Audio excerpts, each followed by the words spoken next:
And good morning. Here we go. Why did it not start? That's interesting. So I don't know why there's not someone who hasn't done this yet, but utilizing the digital retailing tool with an AI like tour that walks you through and says, okay, now you need to do the trade-in. You don't want to do that? Okay, we can do this piece. Would you like to do this piece? So I think that would be a really good, just kind of a shove into the whole AI digital retailing portion and maximizing, someone's time. Because how many times do you have customers who sit there and they'll be like, well, wait a minute, how do I go to the next? Right. I don't want to put that in there. And they're stuck, or they stop, or they call the store. So I think that would be a good kind of overlay into a digital retailing with AI and just handhold someone to walk through that. Because I guarantee once people walk through it and they realize how much time they save, they're probably not going to buy a car a different way after that. Yeah, I mean, I think when we started down that road, and we're kind of at a fork in the road now, where it's like, okay, we can't really go back, can't really put the genie back in the box, but at the same time, we need to make changes. And I always use a couple brands as an example. If you have some time in your hands and you want to see how you can break a website for a car brand, definitely take a look at the Ferrari site and try and build a car, because there's so many options that eventually the computer just crashes because there's too much. But when I 9/11, and I can be the same thing. What? Red color and stuff, Yeah, I mean, yeah. there's only so much you can load in there. Yeah, yes and no, but I think Porsche was smart in terms of that they have basically forced the dealership experience and the OEM experience to be in lockstep, which I think you're going to see with Genesis and Hyundai and other brands, especially as Amazon works with them. But that's another thing that comes up, where if I go to a McDonald's to pick a restaurant, I don't get a Big Mac differently at different restaurants. It's pretty consistent. So I think that's part of it, but also, what does the customer want? And I think what's happened when I sold cars that the steps to the sale, for example, I think what's happened now is it's like, okay, what step did you want to do next? And as we look at things around possibly credit challenge people, or changing models, or changing customer behavior, or even changing how people buy vehicles. I mean, I worked for Nissan Infiniti for a while, and I was talking to a gentleman I used to work with, and his big challenge, since he works on the finance side of the business, and his job is to help dealers sell products, is now the way people are buying cars has changed because of affordability. So they're doing a lot more short-term leases. So that makes it a challenge for that dealer to make money in the back end, for example, and for him to train how to do that. But I would argue the same is true when you look at how people service vehicles, specifically on the EV side, but also even on the gas side, with a move towards hybrids or gas or electric. They're selling prepaid maintenance, they're building that into a lease. The leases are shorter term.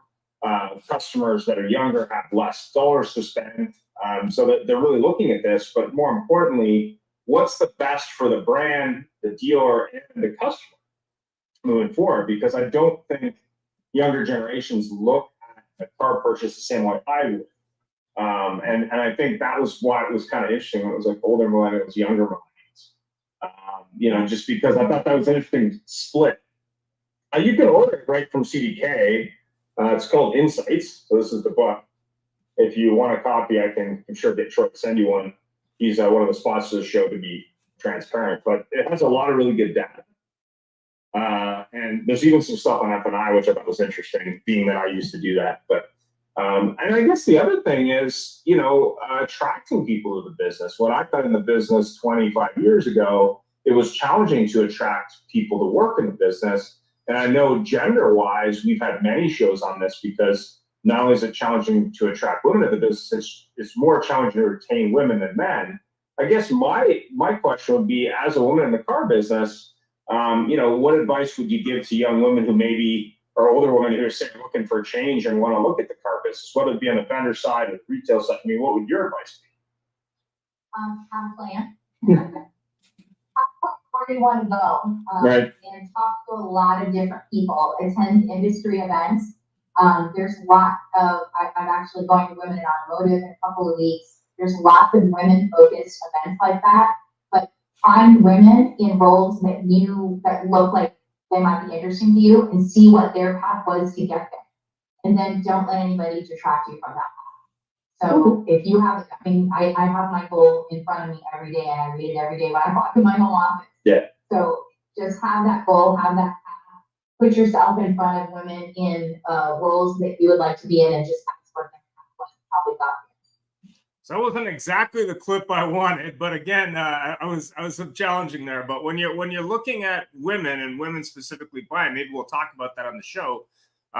This interview is really interesting because it was talking about it from a women in auto point of view. But let me go to the starting video here. Here we go. 1 second. And good morning.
name's Tony Lynn. I'm the general manager of Fred Bean's Kia and Landmark. I just wanted to take a minute to talk about Larry Feldman, Career Changers USA. Larry and I have been working together for about the last 12 years now. And anything I've ever needed as far as recruiting, training, Larry has been right there. Larry's got me salespeople, he's got me managers, he's got me technicians even through the toughest times in the industry. And he is just the kind of guy who's going to tell you exactly what's on his mind. He's going to tell you exactly what he thinks. But Larry also has the expertise to back it up. When he was in the dealership world, he was a top performer. And that's really important to my staff, especially as it pertains to training. A lot of people can come in and teach out of a textbook, but Larry has a real world experience dealing with customers, dealing with situations in dealerships that we go through on a daily basis and try to train on. But Larry's been through it, so he can really empathize with the people and tell you what's worked for him and maybe what way not to go. Larry is just always at a 10. I mean, his energy level is always up there. And I think people, they just love that and they feed off of it. He's not faking it. He is genuinely excited to come in and help you.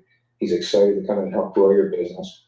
And he's one of those people who just really enjoys seeing dealers succeed and have a lot of fun at the same time. Life is about connection. Having a support system to lean on. And roads to endless possibility.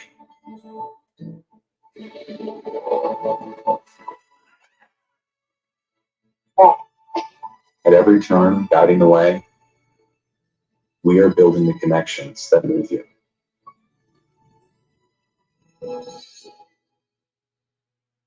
So what would your dealership feel like if your entire sales staff was literally on fire, your sales and service staff?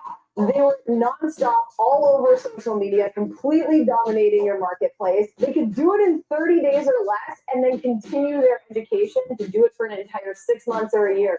You literally would completely take over the entire marketplace and no one would be able to compete with you. And that's what we can do for you. So when you're walking around your community, whether you're at local restaurants or you're going to the gym, you don't want to be bothered? Fine, you won't be bothered. But a lot of people will walk up to you and say, oh my God, I love your social media. Your staff is amazing. We love what you're doing in the community. We want to come buy a car from you. We want to get an oil change at your dealership. Your community is absolutely going to love you. And it doesn't matter what platform you're on. You could be on TikTok, LinkedIn, Facebook, Instagram, all social media platforms. You will literally be all over the place. And not only will you have ads running, but your own staff is going to be promoting your brand and promoting themselves within the dealership and within the business. So it's like running an ad times 100-fold because your entire staff is participating in the process. I've traveled all over North America.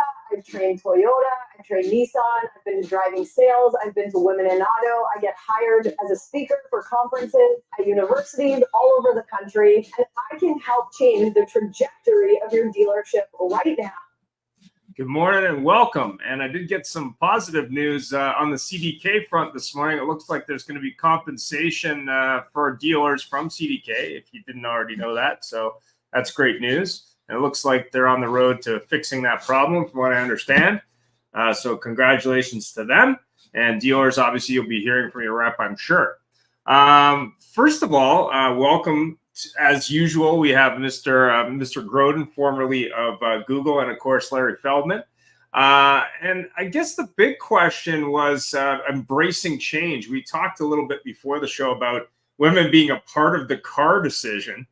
Shockingly, I always found this to be a crazy number, but I would think that when I sold cars, it was about 80% of that decision. But I mean, maybe I'm wrong on the data, but Matt, why don't you introduce yourself and tell us a little bit more about what your thoughts are on that and what you think the best way to embrace change is, in your opinion. Yeah.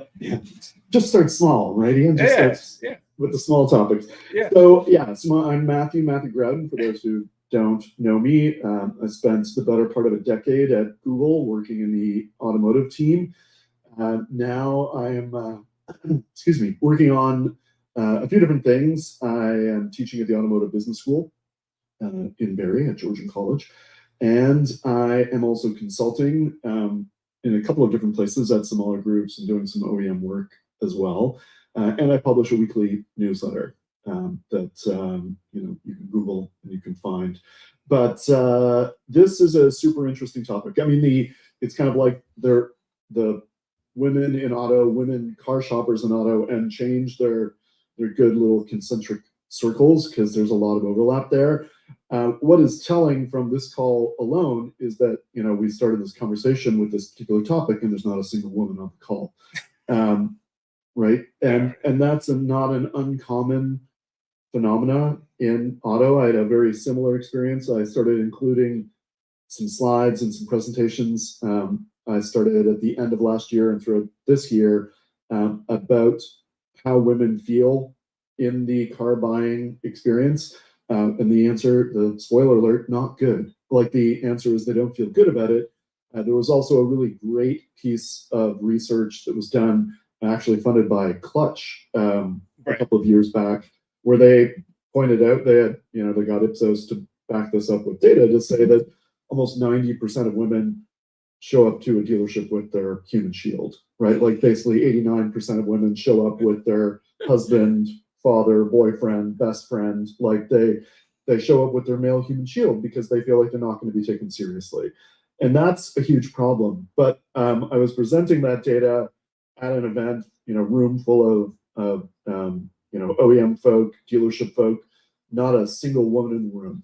And what occurred to me then, which I now like to wrap that data around, is this notion that you hear it, you see it, posts, in person when you're talking to general managers, leadership at an auto group, that selling cars is a people business. And my rebuttal to that is that if car selling, if the car business was a people business, half the salespeople would be women.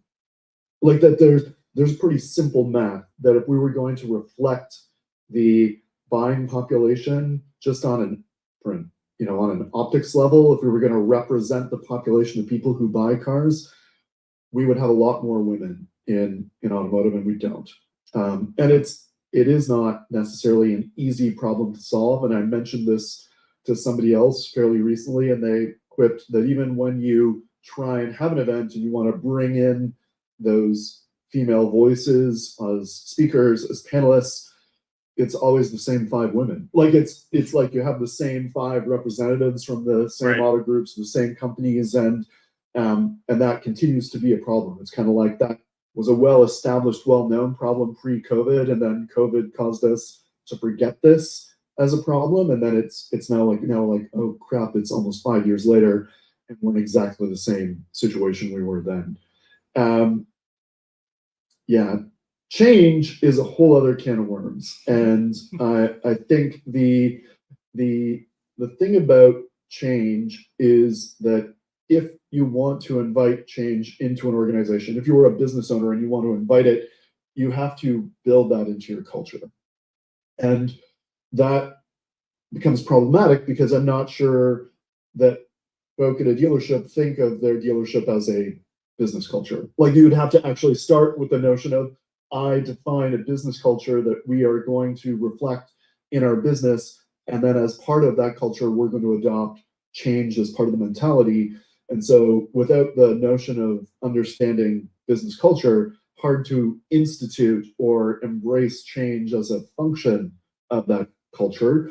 What I would often speak of, or where I've often kind of leaned in when it comes to like, how would you do it? Like, what would it take to start to instill change in automotive in general? It's not even, this is not a dealership specific Right. problem. Same problem exists at OEM. And so Google used to like to say things like, we should, aim for the moon. We should aim for the big, hairy, audacious goal, right? And that even if we don't hit that goal, maybe we still like 10x something. We still scale in a way that we didn't expect to scale. And that's great if you're Google or Microsoft or Amazon or Meta.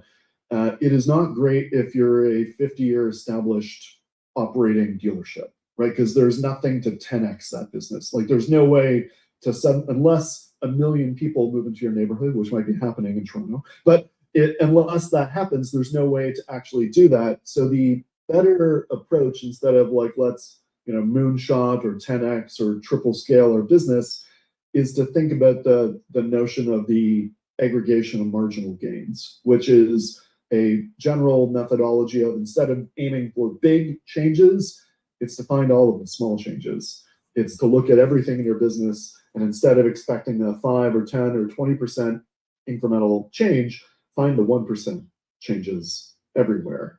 And if everybody culturally starts to look for, well, where can what would our coffee be like if it was just 1% better? And what would our service space look like if they were just 1% more efficient, more on time? What if culturally we were 1% more keyed into the community? So just identifying all of the places where you can tighten the screw, make a 1% change. The aggregation of all of those 1% changes can be very profound.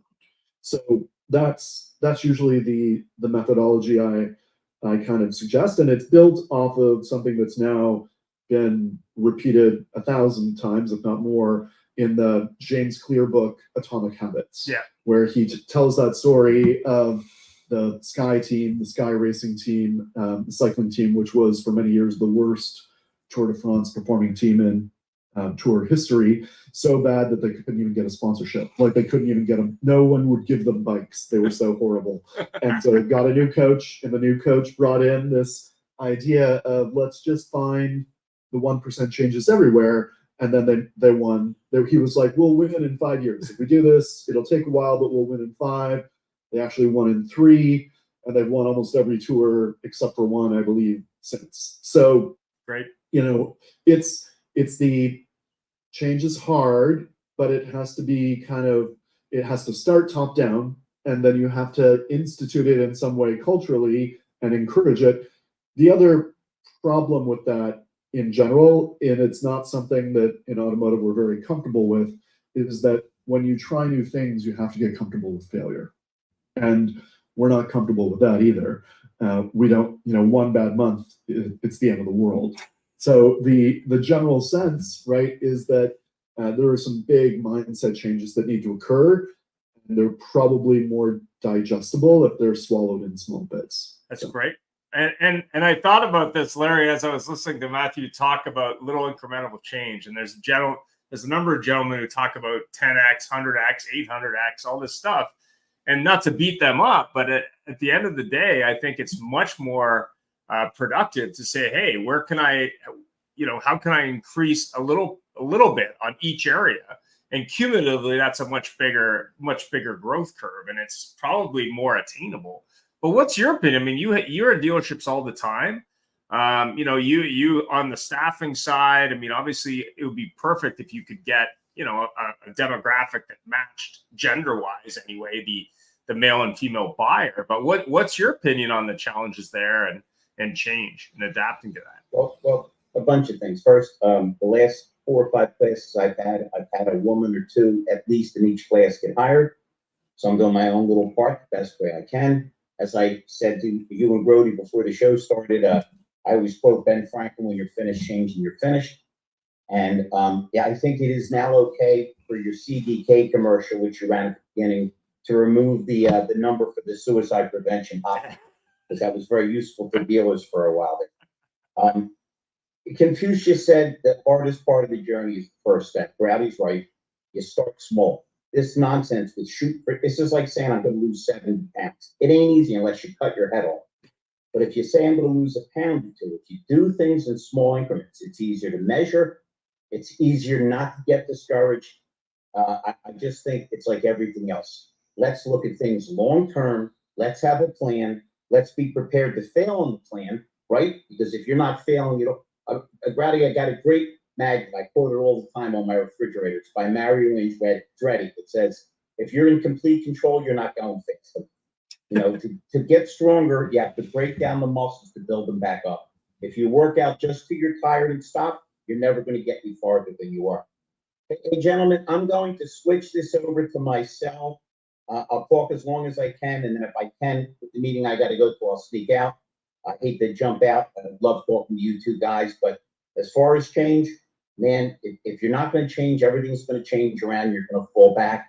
I remember when they started using computers in the dealership that I wound up owning, guys quit. I'm not using the damn computer. When leasing came in, it's everybody wants to be resistant to change, but guess what? Maybe the change you're going to make makes your life better. Everything is impossible until the minute it happens. Penicillin was an accident. They discovered it off of moldy bread. You just don't know until you take a shot. That's great thought. All right, I'm going to switch over. I'll try to hang in with you guys as long as I can. It's a pleasure to see you and hang in with you, and I'll talk to you soon. And listen, when you talk to CDK, see if I can get a check. I'm not a dealer anymore. But I've had mental anguish listening to all these dealers cry and complain. Probably will get you some money too. I give you more of my portion, but I want you to get used to failure so you can grow as a human being. I appreciate it. Hey, I'm good like that. Yeah, well, it's funny you bring that up, Larry. I was talking to, I was watching a video this morning about the guy from Dirty Jobs who created that show, Dirty Jobs. And at by the way, Mike Rowe, go see his movie. It's awesome. Yeah. It's called something worth standing up for. It is. I can't recommend it highly. Yeah, I'll definitely check it out. It was interesting because he was on with the guy from Dr. Phil talking about how he got into that show, how he did that. And he said, well, I was a reporter in San Francisco, and they had a cameraman, and they said, they kind of let me do whatever I want. And I thought it'd be a really good idea to go into the San Francisco sewers for an episode, not telling them I was doing this, of course. And what ended up happening was he ended up losing his job, but it ended up creating the Dirty Jobs series. But the thing that was interesting wasn't that. The inspiration was his mother calling him because I think his grandfather was 90, And his grandfather was one of these guys who didn't finish high school, but did a lot of things like architect, fix stuff, did a bunch of things with his hand. He said, I wasn't very good at that, but I was inspired by my grandfather. And so I thought it'd be a really interesting idea to go focus on the people that maybe did things to maintain everything that we deal with in a day. And it was interesting because he says, you know, it's unscripted. You basically just go in with a camera and you ask people stuff and they talk to you about it. And he said that there's an unwritten rule between all the different trades that they all have a hell of a sense of humor because they have to. But more importantly, they have to deal with people who think that this stuff just runs itself. And I thought that was really, really interesting when you look at change, especially as we talk a little bit, you know, on the positive on the CDK front, is people that have been used to doing things with technology probably for 15, 20 years are now having to go back to when they did it with pen and paper temporarily. And I think that was a hard change, but it proves that we're resilient in the car business because, Hey, you know, man, we hold did on. I told this story last week, but if you're going to mention, I'm just going to repeat myself. Forgive me. Go ahead. When I do my recruiting, I print the name of the person, their phone number, and their email. And about one of every third or fourth dealers, and you know I'm everywhere, Yeah. says, "God, that's ridiculous. Why not use the computer?" Every damn one of them says, "Your son was done. You're the only thing that's working in the store because you have a piece of paper." And you said, Ro, with the sense of humor, you've been around me enough to know I might be the only vendor that when I tell dealers why they should hire me, it's because I'm fun and I bring energy. Not a bunch of nonsense and algorithms, because none of that stuff I understand anyway. I'm the exact opposite of Bradley. Take the computer apart, put it back together. It takes me an hour to figure out how to open my garage with the remote. Yeah, I mean, it's really interesting that you bring that up because I remember when we used to write people's names on the back of business cards or cue cards or whatever. And that was because I worked at a dealer that didn't have a CRM unless you were in the finance office or the sales manager. Right? Yeah, but what good is the CRM if nobody puts the information in? Oh, 100%. We're raising a generation of idiots that type everything in their phone and 8 seconds later don't remember what they typed in or it gets lost in spam. I don't care. I don't care if you get Elon Musk on here. Computers are great. AI is great. You still need a pen and a piece of paper because all that information correlates itself. And guess what? You wake up one day and don't remember what you have. Brownie, am I correct? Well, I mean, you must get 90 million pieces of spam. If it's important, you write it down somewhere. Yes, the established research says that if you actually want to remember something, you need to write it. You need to write it. For the record, he worked for Google, and I occasionally use Google when I try to see what's playing at the movie. It's like we're twins. Yeah, that's so true. But I mean, as we look at change, and that doesn't mean you should forget what you already know, or maybe learn the things you should know, which is something that I guess has been the bane of my existence in the last several years, is the fact that people don't know the basics in some cases.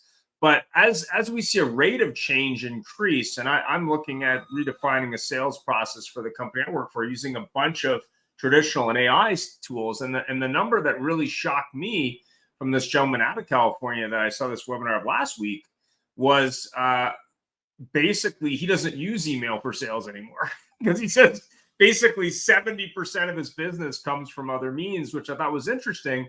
But what was really interesting was that the use of technology only complements those traditional skills. And I think that's where the rate of change, but more importantly, the ability to embrace change makes sense. And I guess that's really the question, Matthew, here is you're looking at it going, okay, it's hard to change, but if you embrace change and you embrace the fact that the rate of change is accelerating, you know, do you think that acceleration is going to be a permanent growth area, or you think it's going to accelerate at a constant, or do you think it's just going to be just hard to keep up with? I mean, that's where I see the biggest, I think, fear out there. What do you think? There's that quote. The guy who wrote Future Shock, right? That the illiterate of the 21st century will not be those right that cannot read and write, but those who cannot learn, unlearn, and relearn. He wrote that book in 1978. So I don't expect the rate of change to slow down at all. In fact, I think what we're seeing with what is happening with AI, and it comes in useful waves. There was lots of interests and fervor when OpenAI first released ChatGPT, and then a bunch of other tools followed, and then it kind of waned a bit. Obviously, people are working in the background, and then a new piece of technology comes out and wows people. But I think we can expect that change as far as knowledge, technology, everything is going to continue on a rate that is going to be difficult for most people to absorb. And I think that's the real problem. Like outside of just dealerships, outside of automotive, it's that, how do you choose what you need to know? Like, how do you choose what you actually need to lean into? And this notion that, it may be in some way cyclical, that there might be things and your paper example at dealership is a good one. The one that's been true for the longest time, and I've talked about it, I think, on this podcast before, is the phone call. Is that still probably the most effective way to get someone into the dealership is to just answer the phone. And there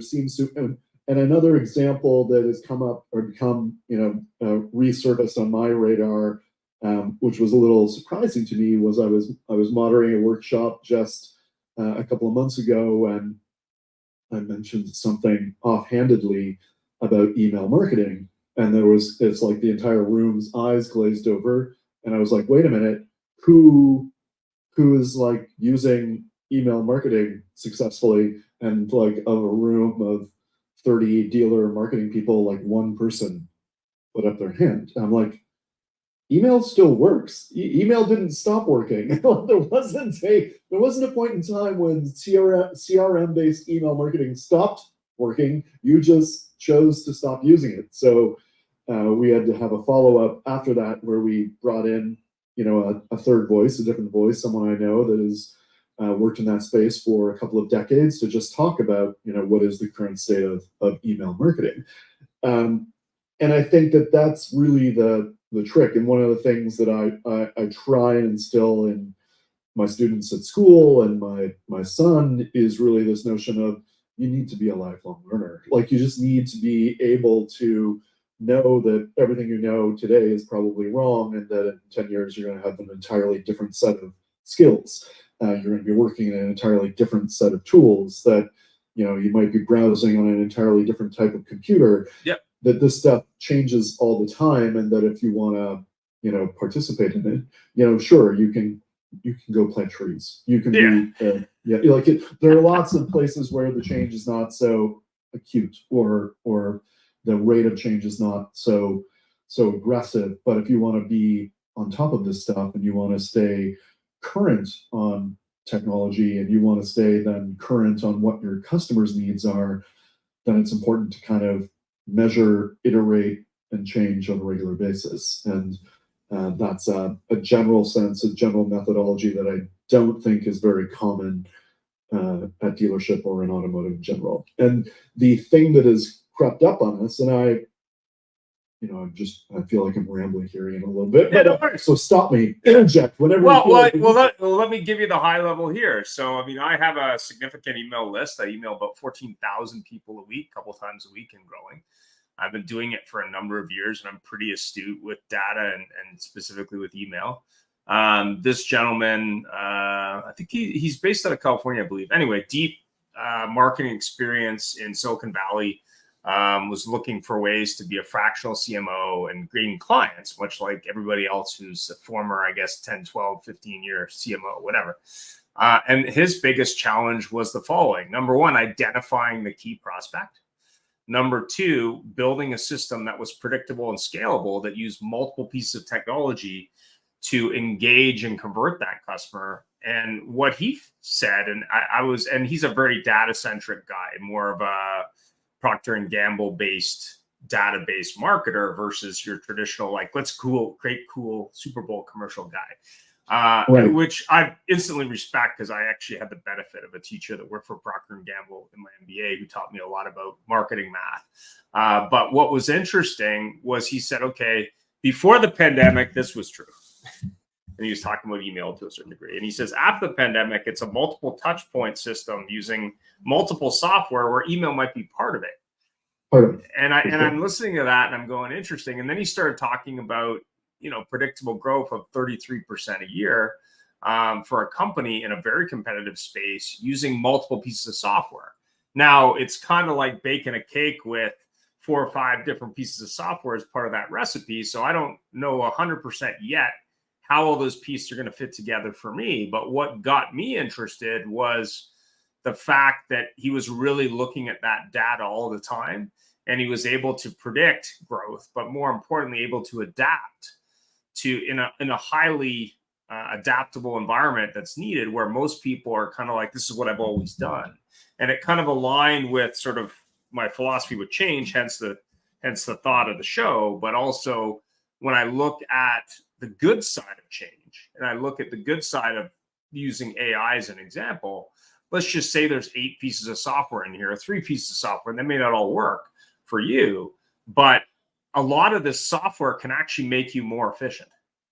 And I think that's where people, I know there's a lot of blame that the politicians are why our productivity is crappy. I would say that distraction is why our productivity is crappy. And if you can focus on that 1% change and measuring that and monitoring it, but also maybe adding tools that make your outreach or your communication more effective over time, which I've always thought is the long tail, that's where I think it's going. And when you look at the good side of change, I see it as computers, for me at least, maybe 40 years ago now, were kind of a new thing. It was like, wow, computer, what does that do? And now it's like, well, what part of the computer should you use? What piece of software should you use? Where does that software fit into that baking of a cake? What does that look like? And I think the thing to me was, okay, let's look at all these pieces. How do we put them together? But more importantly, how do we measure that? And I think that's the challenge a lot of people have, is there's so many options. Social media, digital media, advertising, email, text messaging, direct messaging, different platforms, all this stuff. What they've forgotten about is the customer that they're trying to chase is also overwhelmed. So email up on its head is not bad. It's just it's in that pile of distraction that you're dealing with every day. So how do you stand out? But more importantly, how do you engage? And the thing the trick with email, and I think where people got a little gun shy, was that there are, where with most of the media that somebody might buy in a small business at a dealership, the platforms, for the most part, respect the rules that are the law of the land, right? So if the government of Canada sets down new regulations in terms of data privacy and data controls, then Meta, Google, Alphabet, everyone has to kind of comply. Yeah. So if you're using those tools, then it's Meta and Google that might be at fault, and not likely the advertiser.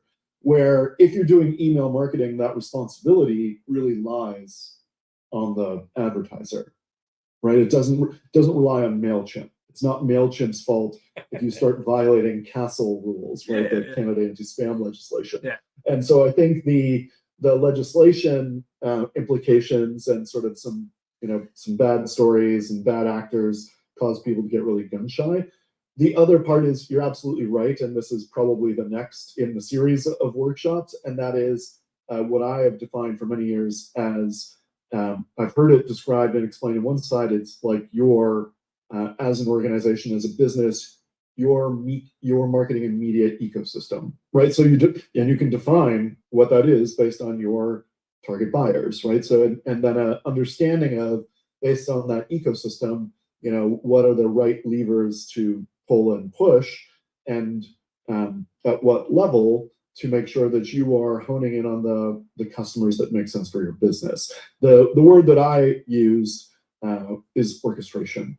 That you need to kind of understand that, okay, if we first collect some data, we collect some email addresses and phone numbers, now what do we do with it? Like, how do we leverage that? So if we've paid whatever it is, either they've come in through the website, and maybe they got to the website through a Google ad or a Meta ad or a TikTok ad. It's fully understanding okay, so getting the lead was really just step one in this exercise. It wasn't the end of this exercise. And now how do we nurture that into an actual, from prospect to sale?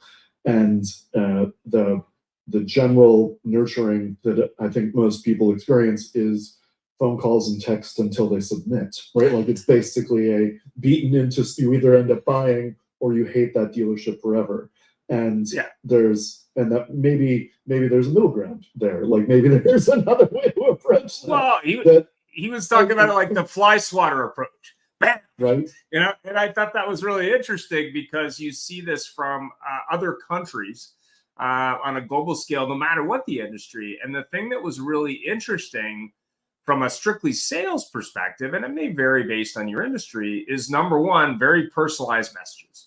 Yes. He showed a piece of technology that was kind of interesting, but also kind of creepy, which uses the disc profile to analyze LinkedIn profiles and then talk to you about messaging in real time, which is interesting, which uses AI, I'm sure, in a bunch of data sets. But I looked at it and I said, he said years ago, it was, let's chase that sale. And today it's more like, how do I cultivate that customer and be different from the fly swatter dealer or the fly swatter company to turn that into a sale over time? And he was actually talking about inbound sales versus outbound closing, which was interesting. But the key piece of it, and I've always been a fan of data in general, but is what is your current process?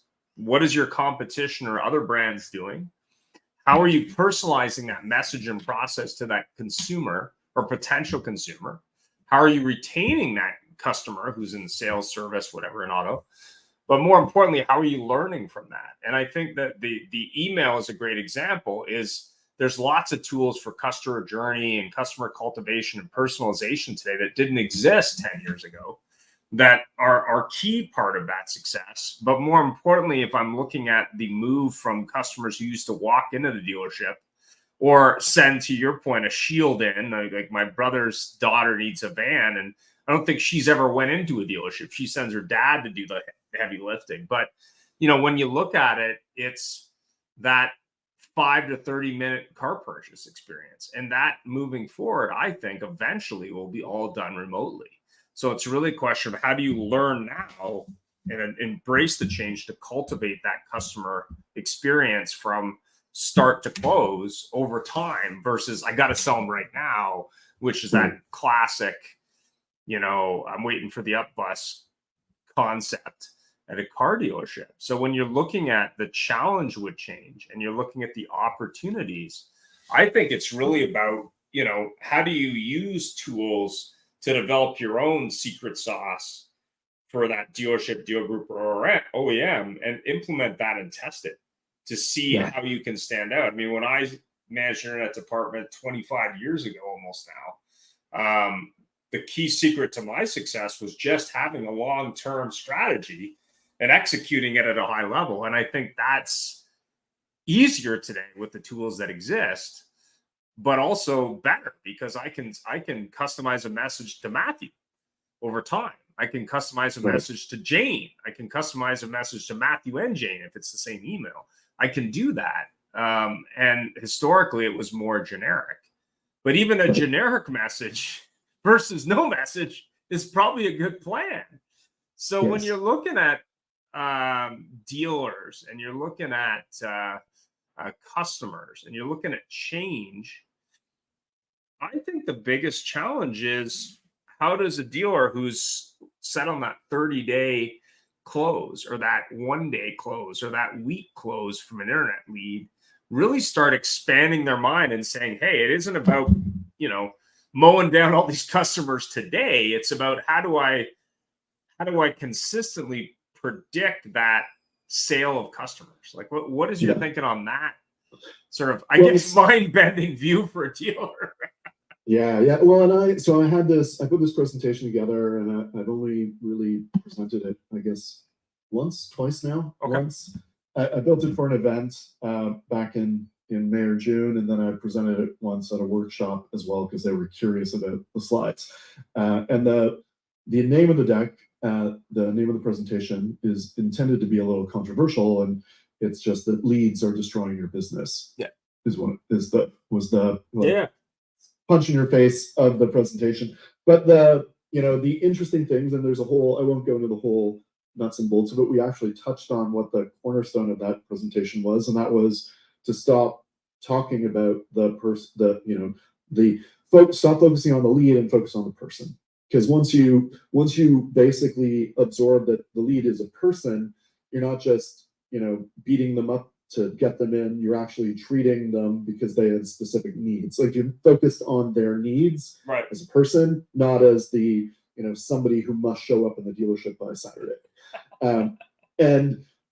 After I gave that presentation the first time, somebody in the crowd put up their hand and they said, if you could tell then dealerships one thing they need to really do. I had a few things they were supposed to do at the end anyway, but they're like, if you were like, what's the one? And I'm like, the one thing? Like, what's the one? And they're like, what is the one thing? And I thought about it for a minute. I was silent for a minute. I said, the problem, like the structural foundational problem is that organizationally, there's no one who's focused on an annual plan, or that annual plan is really only built around what your sales target is. It doesn't include all the other things that need to happen in your dealership, whether that's a marketing plan or a resource plan or so the fallout of that is no dealership can get out of its 30-day cycle. Like, they can't get out of their month-long sales cycle that they run towards every month and have a moment where they pause and think about, how would we go about hiring more women in our dealership? How would we go about changing the way we market to our consumers so that the consumer doesn't feel like they've been beat up before they show up at the dealership? And so I said, let's be clear. The salespeople probably still need to live in that 30-day world, but somebody in the dealership shouldn't. Like, there should be someone who has that, we have a plan, we're sticking to a plan, we're going to check in on our plan quarterly, we're going to put in things in that planning cycle that say, like, this year in Q1, we're going to focus on changing the way we hire, or maybe just getting an HR person, depending on where they're at, right? Like, it's that plan, the high level plan is really built around, let's target and map out all those things that we need to do, that we know we should be doing, we've been told we should be doing by people at conferences, by the OEM for the last decade, and we're still not doing them. And the only way you're ever going to get there is that if you kind of pull back that 50,000 foot view of the business and plan for those things on a monthly and quarterly basis outside of the trappy or 30-day sales cycle. Yeah, I mean, we're seeing that now with OEMs and some larger dealer groups saying, I have a customer experience person, or I have someone who's sales and customer experience, or experience driven, to use another term. And I know BMW with the BMW Genius and Porsche to a limited degree played around with this kind of idea of having like a product expert in the dealership versus a salesperson. But I think at the end of the day, what you see today versus I would say 5 years ago is, consumers are now more portable than they've ever been. And really what makes the difference is not the brand anymore. And I think that's why really, whether it be a dealer, OEM, dealer group, or individual dealership, or even salesperson or manager, you've got to say, okay, where's my experience at right now? What's it like for a consumer when they come to ABC dealership to buy a vehicle, right, whether they be male or female? What does that look like? And then the question I would ask is, what could it look like? How could you enhance that experience? Is it communication alone? Is it experience in the store? Is it, that 1% better coffee, to quote somebody, I think it was you, and then, is that enough? But more importantly, it isn't even brand centric. There's no reason you couldn't have a luxury experience at, a Kia store, or a luxury experience at, even VinFast, to pick another brand that's new on the scene. But also, if your experience is that much better, and I think someone online was quoting this, they were saying, "Oh yeah, people want to pay more to buy cars here because the experience was better." So instead of saying, hey, here's the sticker price, you should pay this because that's what everyone else is doing. Well, or the VIP fee because my experience is so good. Well, no, I'm happy to pay more than that because it was a good experience. You know, I'm happy to not question anything. Like I like the fact that you made it easy. And I think that starts with just doing an evaluation of how does that start online for the customer? What's the website experience like? What's the lead experience like? If they call the store, do they hang up on them 80% or is it 40%? I mean, those kind of things. If they do a video call or a chat, how's that experience? And you don't just have to look at automotive. I think that's the mistake a lot of dealers and OEM make. What's the best experience online for any company that you do business with? Is that Amazon for you? Is it Costco? Is it Apple? I mean, you pick it. I mean, I'll use the example myself. I had a coffee experience with my workhorse computer at home where I destroyed it pretty much with a cup of coffee. So I was like, oh no, I just destroyed this machine. So I took it in. It happened to be an Apple machine to do desktop video editing.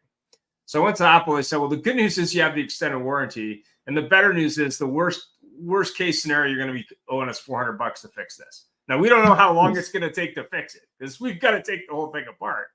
But I was sitting there going, like, is that a good experience? Absolutely. And it was a shocking one to me because I figured, okay, I bathed it in water when it was on, coffee, Coke, whatever. It was coffee in this case. I knew full well the thing was toast, like immediately. Like there's really nothing that could be done. But you know, to then be told, yeah, we'll order the parts, we'll fix it. We don't know how long it's going to take, but you know, we'll fix it for you.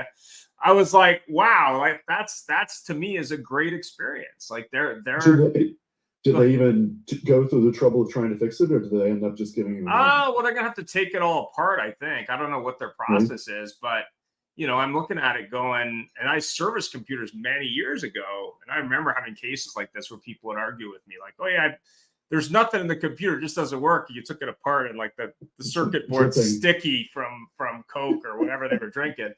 And I'm like, yeah, they're not gonna cover that under warranty, dude. Like that's pretty much fried. You pretty much killed it. But well, yeah, I don't think they publicize this much, no. But I think in Apple's world, like if you walk into the Genius Bar and you have a broken, fairly new device, and if you have the extended warranty, even better. If you bought the Apple Care, even better.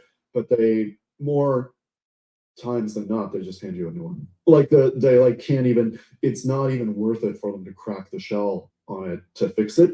Like it's much easier and cheaper for them to just go, oh, that's really horrible. And whether they make you wait for a week or two, it's probably less cost, less resources for them to pull a new one off the shelf and ship it to you or hand it to you than for them to actually give you, to treat it like it's a car, to crack the hood, to run the diagnostics, to figure out what's broken, get the components, make the change. If that takes more than 2 weeks, they've already lost money. Right. But if they just hand you a new one, then they're, they know they've got a customer for life. Oh, yeah. But what if you went to a dealership? You had a car that you bought. It's clearly a lemon. No question. You've been there 3-4 times. They just said, okay, listen, we're not going to do this anymore.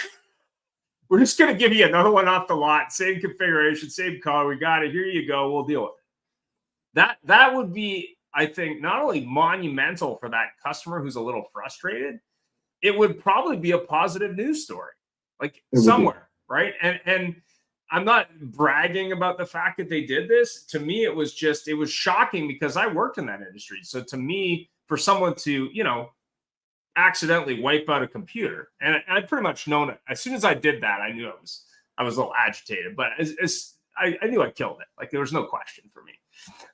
But for them to say, yeah, great news, we can fix that for this. I was like, wow, like that's impressive. I mean, by no means an inexpensive piece of hardware. So it's similar to a car. Like if you were to go to your Jaguar dealer and they said, hey, like you've been here 5 times, like clearly fixing it the first time didn't work out. Like, yeah, let's just solve this problem. Yeah. Let's just solve this problem. And I think, but maybe the only way to solve that problem is to not give them another gen. That's the problem. That's the yeah. Well, why don't you try a Land Rover this time? See how that goes. Well, I'll use the example of Lexus because a buddy of mine used to run a General Motors store in Surrey, BC, and now he runs a Lexus store in Kelowna. And I know Lexus is, experience amazing, I think is their tagline, or at least used to be when I owned one. And he said, when I worked at General Motors, it was always a fight over cost to fix the thing. There's a problem with the tire, there's a problem with the wheel, there's a problem with this, there's a problem with that. It costs this much, people would fight. He says with Lexus, it's like, yeah, okay, we're going to fix it. Here's a loaner car. We'll let you know. There wasn't like a cost discussion. It's like, listen, we'll just take care of it. Like, it's fine. We're going to fix it, right? But the cost was secondary. But the reason is because the reputation precedes that. Right. Like, I guarantee you, even if you had an Apple customer or another customer, maybe Samsung, if Samsung's your favorite there. I mean, I don't know. Don't have experience, but I would assume those brands are both well lauded in those different verticals, or Chrome, for example. If I had a Chromebook, for example, or even Microsoft. I mean, they have stores. I don't know how good they are, but they have a store. Many years ago, I had an incident where this was a very long time ago, but I so long ago, I actually I typed them. I didn't write them, but I was like in a mood where I wrote 3 complaint letters. Yeah. And the first one, the first 2, the resolution was the people just refunded me their money. But one of them was the one that I was actually most upset about. I think I was still a student. I think this was when I was still in university. Was I had over the course of a few months bought a set of Sony headphones. So I had 3 different Sony headphones, and all 3 of them crapped out on me. And so what I did was my letter, and it was on at the time York University stationery, because I had a job on campus, so I had access to York University stationery. And by the time I got to writing the letter to Sony, all it said was, "Dear Sony, your headphones suck. Sincerely, Matthew Growden," with my return address information. And I jammed the 3 broken headphones with the letter into the envelope, and I mailed that to them. And they called me. They were like, I got a phone call from Sony, and they were like, "We're really sorry you had this experience. Can you tell us a bit more about how our headphones suck?" And so I ended up chatting with this woman in their, I don't know if it was PR or marketing department, for half an hour. And then she's like, "We're going to ship you a new pair of headphones, the state of the art, the best earbuds we've got right now, and on us." So, it doesn't take much for people to turn around their opinion to go from "Dear Sony, your headphones suck" to being the happiest customer. You just have to put in that effort. Oh, I agree 100%. I mean, when you look at it, I think the key takeaways for me from this show, even though I think Larry had some interesting thoughts that I wasn't thinking about, but is, change is hard. You're going to have to do it anyway. The rate of change is probably speeding up, but it'll probably get easier eventually because it'll be embedded in things you do that you don't already know you have to change. And I'm already seeing that. The good side of change is I think the tools become better, that customer experience becomes better, and hopefully you can do more. And the opportunities, I think, are that, if you take the time to learn and adapt to change, you're probably ahead of the curve. But those are my takeaways. I mean, what is your thoughts? I mean, yeah, I still lean in, and it's funny because I just repeat this slide. I stole it originally from Brian Bensock, actually. Okay. He had that quote on a slide in his presentation back in 2019, and I still use it to this day. Maybe over the course of a 14-week semester, I show it to my students 5 times, because I think 5 is the right frequency, and just that they need to be able to, regardless if we're talking digital marketing, social media, almost everything I'm teaching them today is going to be outdated in 2 years. Almost everything I teach them is going to have changed pretty materially in a number of months or years. Yeah. And so I think I'm like, if you learn one thing from this course, it is that you must be able to learn, unlearn, and relearn. You've got to be able to learn, unlearn, relearn. And I do think that aggregation of marginal gains approach, let's just find the 1% changes. Let's find the way where we can tighten everything, and that the aggregation of all of those changes is how we win, right? That's how we get better. Whether it's your eating habits, like Larry was saying, or your workout habits, or it's the operational changes you want to institute in your business. It's, start small, find them everywhere, and the aggregation will make you a better business. So rock and roll. And I will send you that quick video. I think you'll take a lot from it. It's long, but there's a lot of great data-centric stuff there. I can't speak to all the pieces because I haven't done it, but the gentleman behind it, he's a pretty versed individual. There's a lot of moving parts, but I think that awesome. the big picture of it and the small pieces work together to get a goal accomplished. And since it's marketing centric, I think you'll probably be pretty and data centric. It'd be pretty impressive. Anyway, thanks very much as always. Have yourself a great day, and we're out.